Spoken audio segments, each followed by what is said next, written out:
A série de História da Tecnologia vai fazer outra viagem para o passado do Brasil e falar de uma empresa que é clássica, do início do mercado de microcomputadores aqui no país.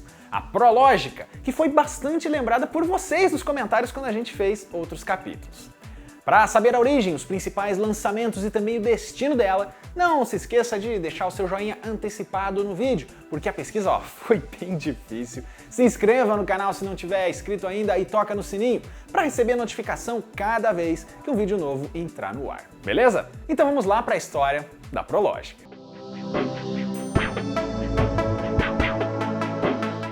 Antes da gente começar, vale aquela rápida contextualizada.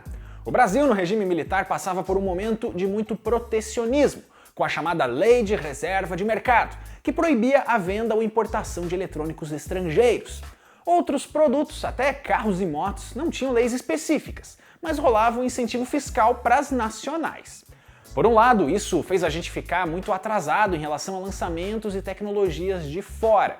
Por outro, fez as empresas nacionais crescerem de uma forma que seria impossível com essa concorrência. A gente tem um vídeo aqui do quadro não só sobre esse momento do país, mas sobre todas as empresas do período, e eu recomendo você ver ele para entender direitinho a situação. Esse momento era também o do início do mercado doméstico de computadores, quando os componentes foram se miniaturizando e os usos dessas máquinas passaram a ir além de só fazer cálculos, que era a principal tarefa daqueles equipamentos gigantescos usados em universidades e no meio militar.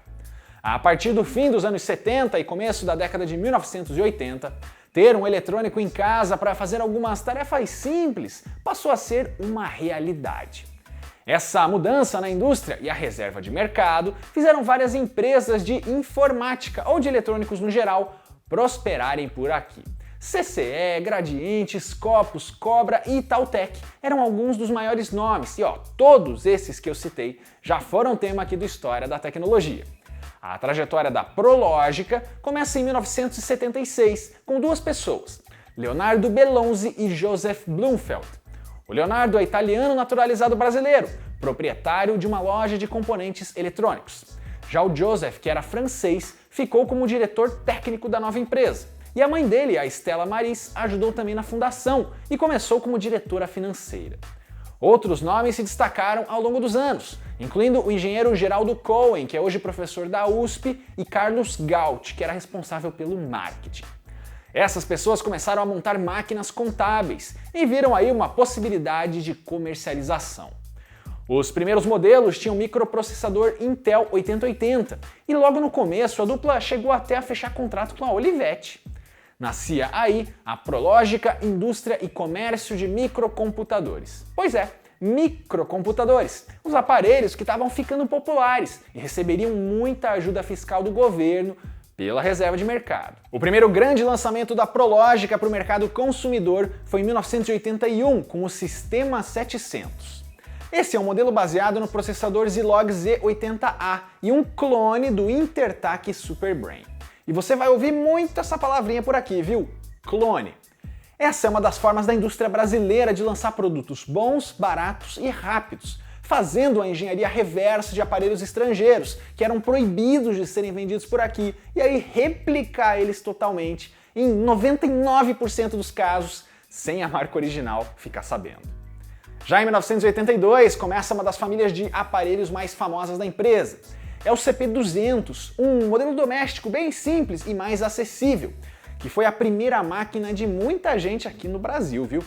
E ele também era um clone, dessa vez do Sinclair ZX81, reconhecido como um dos primeiros micros de ótimo custo-benefício de todo o mercado. Aliás, fica a curiosidade do nome. A sigla CP é nada menos que computador pessoal. É o contrário do PC, o Personal Computer, que é a sigla praticamente universal desses aparelhos, popularizada pela IBM a partir de 81. Mas o sucesso da Prológica vem mesmo em abril de 1982, com o modelo que é o mais lembrado quando falamos dessa empresa e provavelmente o grande líder em vendas. É o CP500, um microcomputador de porte médio que ficava ali entre o uso doméstico e o corporativo. O seu gabinete de poliuretano tinha quase todos os componentes integrados, incluindo um monitor e também o teclado profissional, rodando a partir do BASIC. E claro que ele era um clone, dessa vez, do TRS-80. Esse é um modelo da Tandy, uma marca na verdade, que pertencia a uma loja norte-americana, a Radio Shack, e que teve seus momentos de muita glória nessa época. Por causa da ótima recepção, ele ganhou novas versões ao longo dos anos, incluindo uma com o gabinete no tom grafite, o CP500M80 e outro na cor branca. Passando para o ano seguinte, de 83, vem o CP300. E não tá errado o modelo não, viu? Ela voltou na numeração mesmo, porque esse era um modelo mais acessível que o anterior. Aí em 84 sai o CP400, que é um clone do TRS-80 Color, ou Coco, como o nome já entrega, o destaque dele é a exibição de cores no monitor, o que permite a visualização melhorada de gráficos ou até de reproduzir jogos carregados por cartuchos. Ele tinha até entrada para 2 joysticks e ganhou uma segunda versão sem as teclas coloridas. É tipo um primo mais velho e menos poderoso do MSX, que chegaria por aqui alguns anos depois.